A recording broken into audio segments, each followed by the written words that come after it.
Welcome everybody to this week's Financial Freedom for Physicians podcast. And today we have a very special guest. And before we begin, I want to acknowledge this week's sponsor. And as usual, we tout 4 types of freedom. The first is financial freedom, time, emotional, and location freedom. So each week I bring on guests, physicians that are doing very innovative and different things. So today we have a special guest, Dr. Ayush Gupta. And what's interesting is that we are on this Zoom chat. He's in New Orleans right now, covering the PEDS-ER in New Orleans with Hurricane Ida. So, we all live in COVID times. So without much ado, I'll bring Dr. Ayush Gupta up and we'll get started. So Ayush, so great to meet you and welcome to the show. Hey, Chris, thanks for having me. Super excited to be here. Thanks.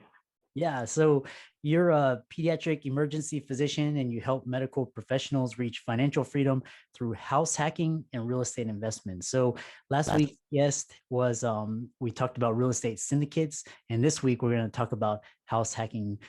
Before we begin, just tell everybody about yourself and we'll get started. Yeah, so I am originally from India. I did my med school over there. I moved to New York City to do residency at the PEDS from 2013 to 16, and then PEDS-EM in Michigan.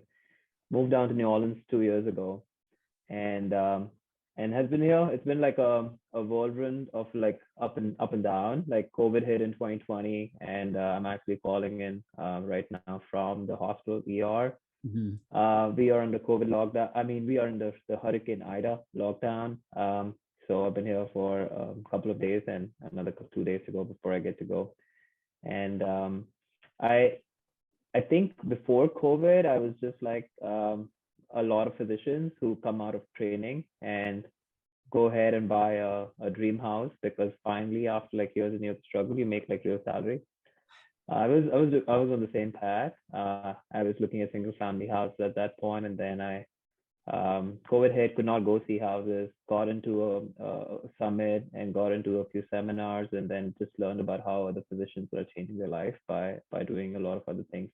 That's how I decided about going to house hacking. I didn't even know what term that is with house hacking. It was just learning all these things, and then and now it's like fast forward 1 year. I've done a cycle of house hack, and now I'm looking to invest more into real estate. I learned a lot, just a change in mindset, I would say, in the last year or so. That's awesome. And before the show started, we were talking backstage, and you were saying how you just closed on your last deal. So that's really exciting. So a lot of the audience, they don't know what house hacking is. So give a brief description and introduction to what it is. Yeah, house hacking has been going on for years. It was just not coined like that. Yeah. In short, it's basically sharing a space with somebody and dividing the rent among yourself. So it can be done in various formats. So the most common format is you buy a house using your own finances. Suppose you can use a FHA loan, a VA loan, or even a conventional financing. And then if you buy a 4-bedroom house, you have other roommates. For your residents, you have other 3 roommates in the rooms, and then they are paying you rent, and then your mortgage is coming out of that. So basically, you're coming on top in terms of you're not paying rent, or you're living for free, and also having all the advantages of the property, like the property appreciates, all the tax benefits, all those things. So that's a short version of house hacking. You can do it by room, you can do it by having a duplex, you can do it by having an ADU, artificial dwelling unit. There's so many ways to do it these days. What I did was I bought a fourplex, and a lot of times people say that as an attending, you should not be doing that. You don't want to live around your neighbors, and I was the same. But I bought a fourplex, and I live on one of them. It's beautiful. It's one of the historic buildings in New Orleans, and all the 3 tenants, they pay me rent, and I come out positive every month. So over the last, I haven't paid a rent, or I haven't paid a mortgage out of my pocket in over a year now.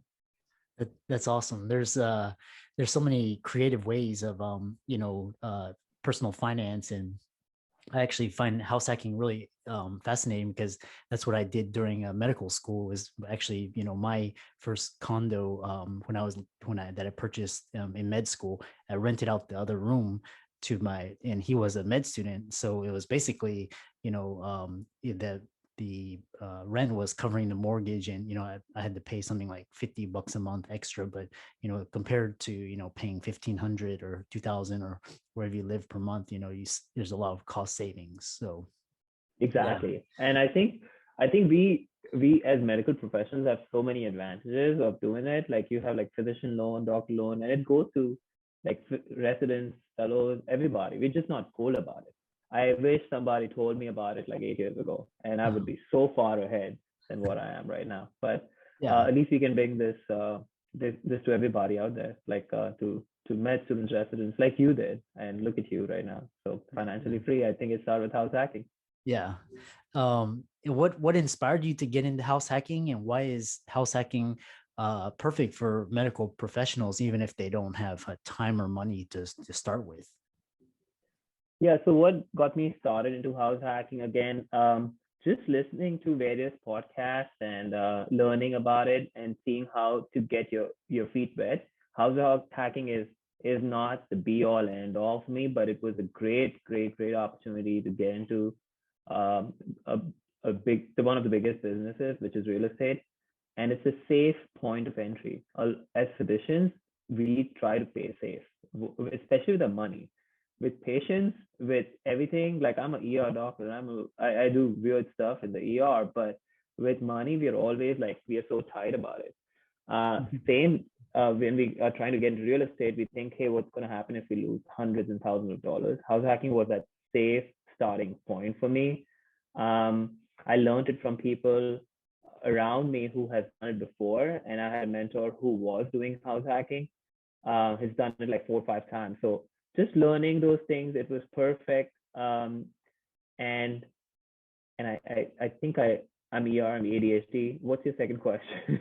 Oh, the one question was, for physicians, if they don't have time or money, why is because you're gonna live in the house anyway, right? So why not generate some income from it? And Yeah, yeah. 100%. I mean, for like imagine most of the residencies is 3 years, 3 to 5 years. Most of the fellowship would be is like 1 to 3 years.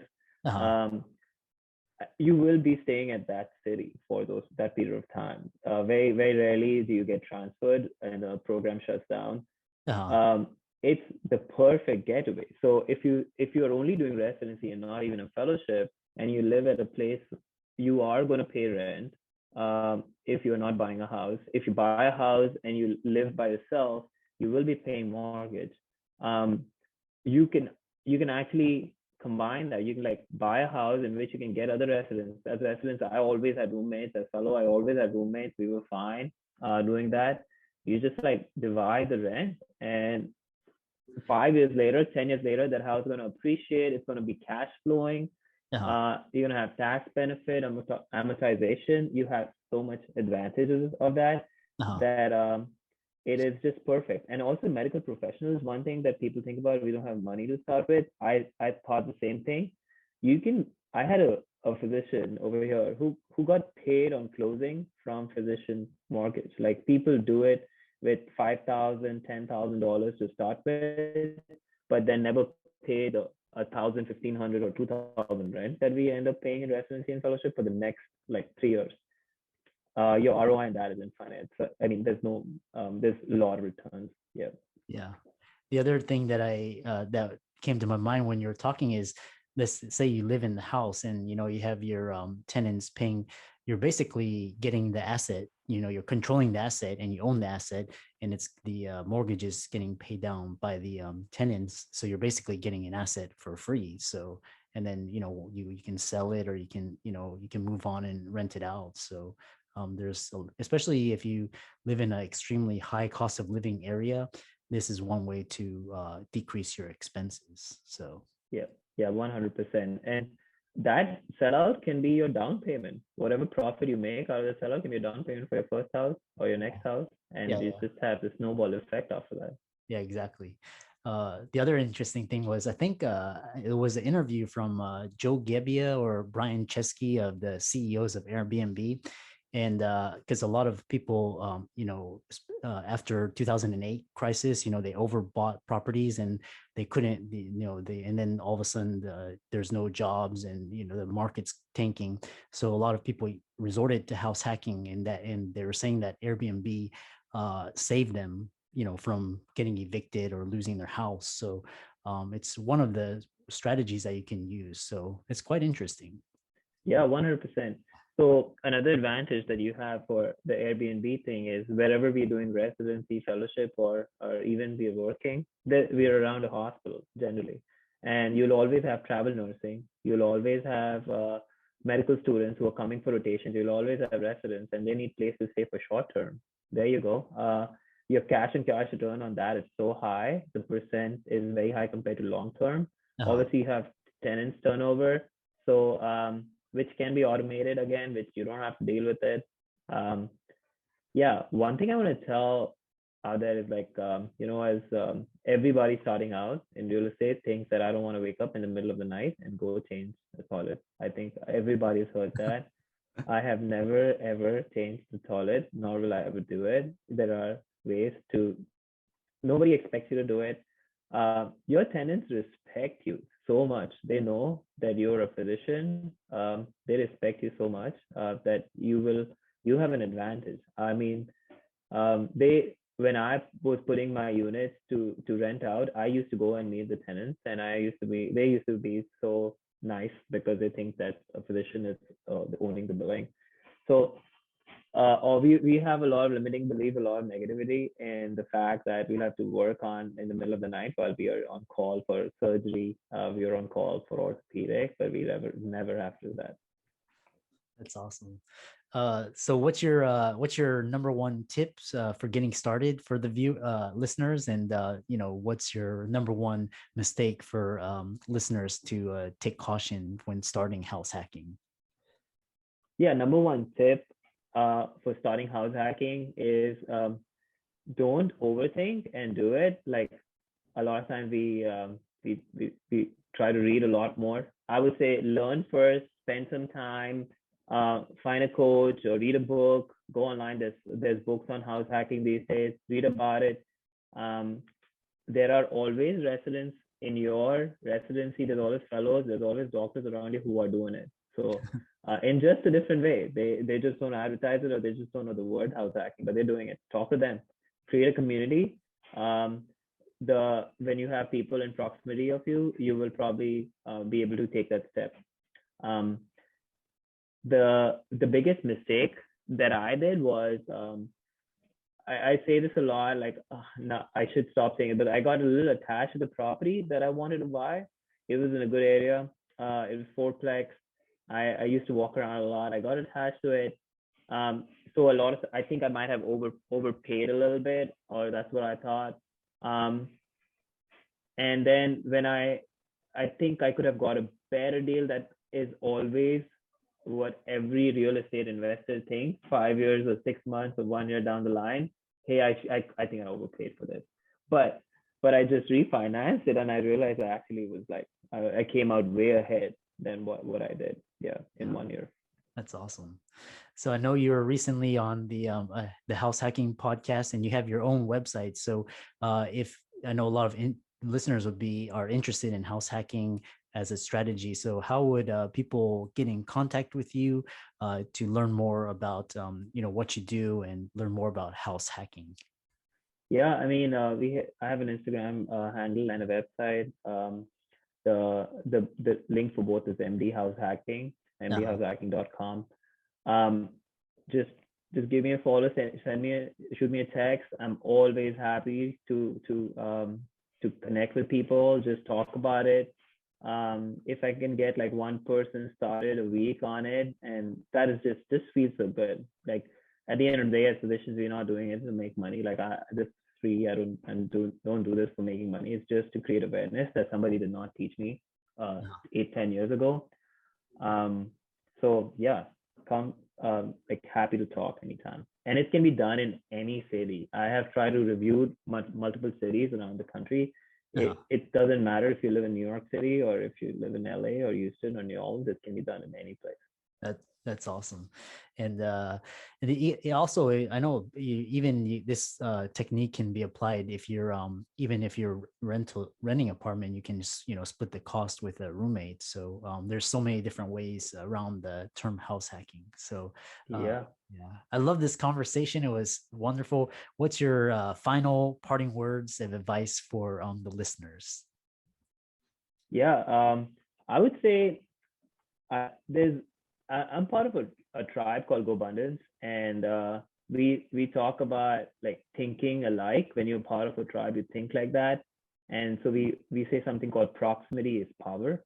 Um, Surround yourself with people who are doing it. If you want to get like financial independence, read read books, podcasts. Surround yourself. There are residents, there are fellows, there's other doctors who want to do the same thing. So have them in proximity. You're gonna lift yourself up. Like we say, we are average of the 5 people. That is exactly the concept behind it. And doesn't mean that you're gonna leave other people behind. But if that's what your goal is, surround yourself, be proximate to those people who can help you attain your goals. And there's one more quote that I want to say, which I believe firmly. I think Mark Twain said that, but there are the two big days of our life is the day when we were born and the day we find our why. So find your why. You're gonna have ups and downs during your investing career. Have that somewhere on your wall, on your book. You look at that and you're gonna keep going forward. That- that's awesome advice. So for all the listeners, all of Dr. Gupta's references and all of his links will be in the show notes. And thanks so much for this awesome time. I know a lot of the listeners will get so much benefit out of it, and they can start using these tactics and strategies right away. So thanks so much, and we'll look forward to having you on future podcasts. Perfect. Thank you so much. Nice to have you.